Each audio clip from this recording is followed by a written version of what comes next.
Jarrett Roser here today with CamRon Jackson, standout at Haynesville the last several years, and was a part of that 2020 LSU recruiting class there for a while, but it just didn't kind of pan out the way that we had hoped for a bit there. And then you released the news today that you're heading to Memphis now with the commitment post. Cam, man, how has everything been going? And we're going to get into all of it, but just in general, what's been up? Man, it's been going great. Been working out a whole lot, training, getting ready for the summer. Cause I know them summer workouts gonna be real deal. So I've been working out a whole lot. Yeah, and I definitely want to get more into some of the development of your college plans, but just in terms of what the workout routine has had to look like, the coronavirus this year put a curveball and such a different set of obstacles and hurdles on everybody as they tried to stay active and continue to stay on top of their game. What did that look like for you? What was kind of your routine, or what were you able to get done during this spring? Me and my cousin, CamRon Jackson, we've been lifting weights. Then we'll get on the field, we'll run, do drills. Then we'll go back, we'll lift weights the next day, do drills. Then we'll take a break, probably about 2 days later. Then we'll get back to work. So been able to keep up with it pretty good then. Yeah. For the college side of things, take me through kind of the timeline and what some of the roller coaster of emotions probably at different points has been like these past several months. You had committed to LSU really signing day the previous year and had been such a huge piece of that class in terms of just, I mean, one of the guys that got along so well with everybody was really a big member of the tight-knit group, and then had some academic things kind of hold you back and leave you in a situation where you were really trying to push this spring and get in the right situation. How did it all play out? Kind of lead us from maybe winter time through today.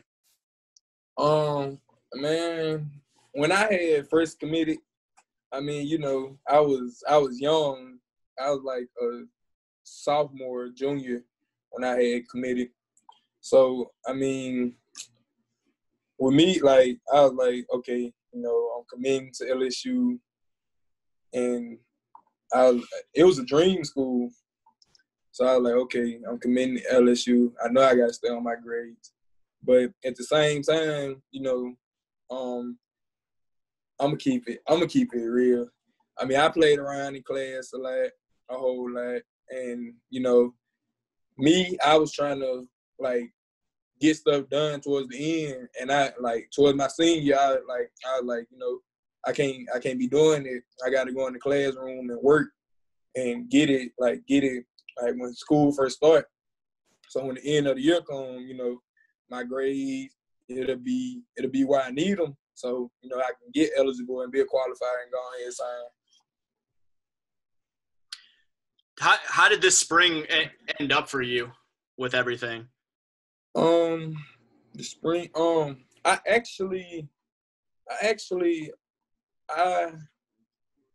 had started working a whole lot.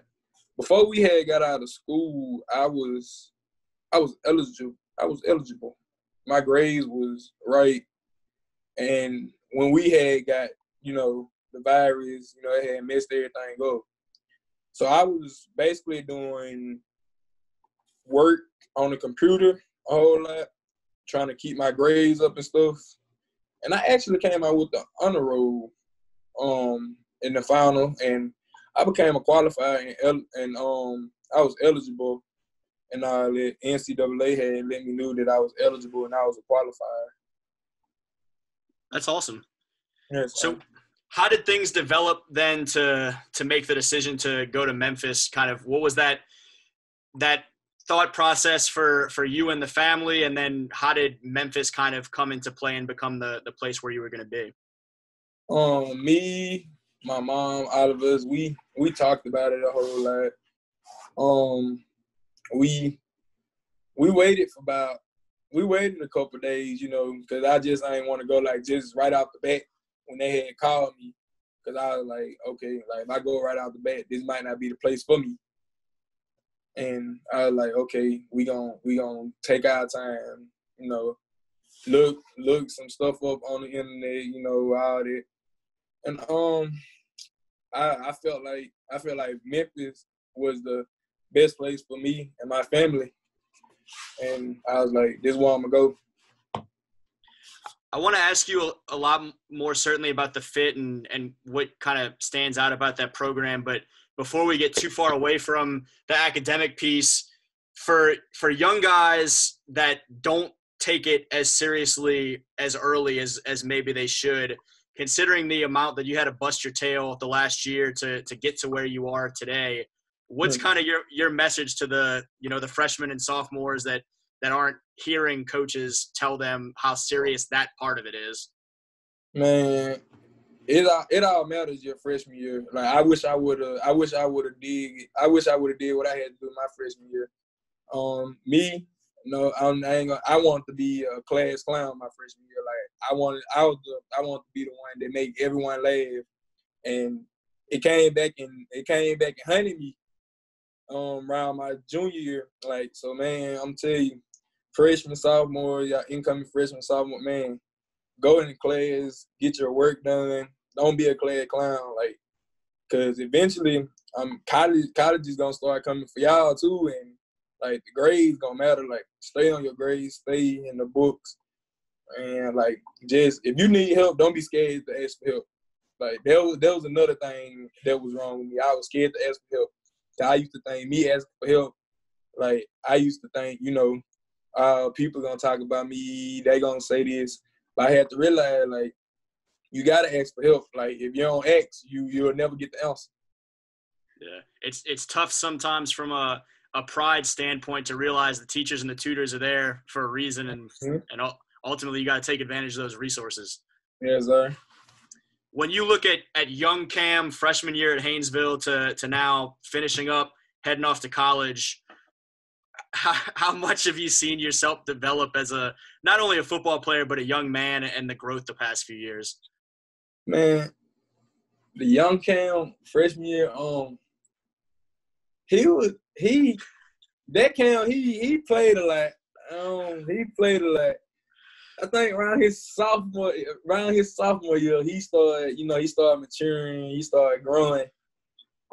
He started taking stuff more seriously because he knew, like, the years go by fast. Like, after the freshman year, time flies. Like, I ain't gonna lie. My freshman year, I used to be like, man, like, I can't wait till I graduate. And after that freshman year, like, time flew by, and I ain't graduated. So, I matured a whole lot over the years. As much as you say you matured, I think it's important for the Memphis folks to know you're still bringing some sense of humor and some fun to it too, though, huh? Oh yeah, I'm bringing it. I mentioned the Louisiana connections up there. Obviously, Coach Simon is somebody that's been up there the past couple of years that a lot of folks down here know. Coach Sherman Wilson has been up there now, and there's been a lot of Louisiana players that have ended up funneling their way up to Memphis. DeMonte Coxey is a guy that LSU fans will remember from a few years ago. Looked like he might be coming to Baton Rouge and ended up going to Memphis. Josh Perry is there. We just saw a couple days ago a couple 2021 guys that are going to be coming to join y'all, and Tyrell Raby and Eric Randall III. What does that mean to know that you've got some of those other connections? How much have you had a chance to talk to many of those guys through some of this? I didn't talk to Coach Sherman a whole lot. Like, he been talking to me a whole lot. Some of the 2021 players, they hit me up today. They're like, bro, like let's get to work. Like, they ready to get to work. And like I told them, like, man, like, I'm ready to work with y'all. And it's fun knowing that I got some Louisiana kids coming from down there to up there. So it feels good knowing that, because I know some of them, so it's gonna be good, getting to play with them and all that. you played both ways, and people talked about you on really either being able to potentially make an impact on either line, offense or defense. What have the conversations been like with Memphis specifically? Are you looking like you're going to be an offensive tackle, or are you going to be more on defensive side of the ball up there? I'm gonna be more on the defensive side of the ball. What did they tell you kind of stands out about you that they like in terms of how you fit there, or what have you seen from them that you feel like you can get up there and make an impact in what they do? Man, just like they energy. I like their energy. I like how it is. Like they be on go, and I mean I got a motor, so that's what they like about me. Like they know me. Like I'm coming in to work. I'm coming in to work, and that's what like it's just like about them. Like they work. What's the timeline look like for you getting up there and being able to get started and stuff like that? How does that lay out for you now in the near future? I'm supposed to be leaving next Wednesday after my graduation Tuesday. Awesome. So you'll get up there quick. Yeah. And get into some of the voluntary workouts and stuff like that this summer and be ready for a role as a freshman this fall? Yes, sir. Good deal. For some of the LSU fans that have had a chance to get to know you a lot through these last couple of years, and some of the players that I know you've continued to be in contact, what's kind of your message to the LSU folks as you turn the page to another direction, another chapter? Man, you know, it's still love. It's still love at LSU. You know, it always been my dream school. I'm always support them. I want them to go far. Matter of fact, I want them to get back to the national championship again. Bring Louisiana back there, natty. I mean, even though I ain't gonna be, you know, with them, I mean, I'm still a part of the state, and you know, I feel like they're gonna go very far. I want them to go 15-0 again this year. So it's still much love from me to Louisiana.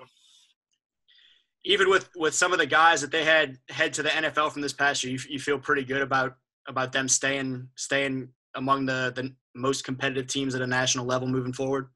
Yeah.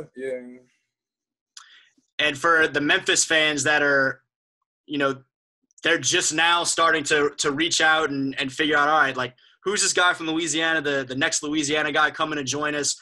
What would be kind of your message to that program community, school community of what to expect when you arrive? Be ready to expect me to come in and work. You know, I'm gonna bring the Louisiana vibe down there. So, I mean, I'm bringing the whole. It's gonna be a whole. I mean, y'all gonna see, probably a little bit of fun come out of me. Not too much, cause I mean, I'm shy just a little bit. It's business when I get there.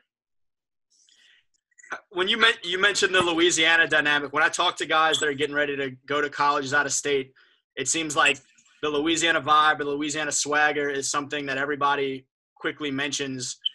What is that to you? What is that energy or that attitude that you feel like you and other guys from Louisiana bring up? Man, that energy, hey, that energy something different. Like I don't know. It's just, I guess us being from Louisiana, you know, taking it to a whole nother state, it's a different type of energy. Like, cause I know, like, on the field, we some different type of animals. Louisianimals. Yeah, we some Louisianimals. There you go. The latest Louisianimal heading up to Memphis. CamRon Jackson from Haynesville, Louisiana, up northwest, heading to go join the Memphis Tigers. Yes, Cam, appreciate you as always, man. Thanks for taking a couple minutes to chat about it, and good luck heading up there and putting on some blue. Yes, sir. Thank you. You got it.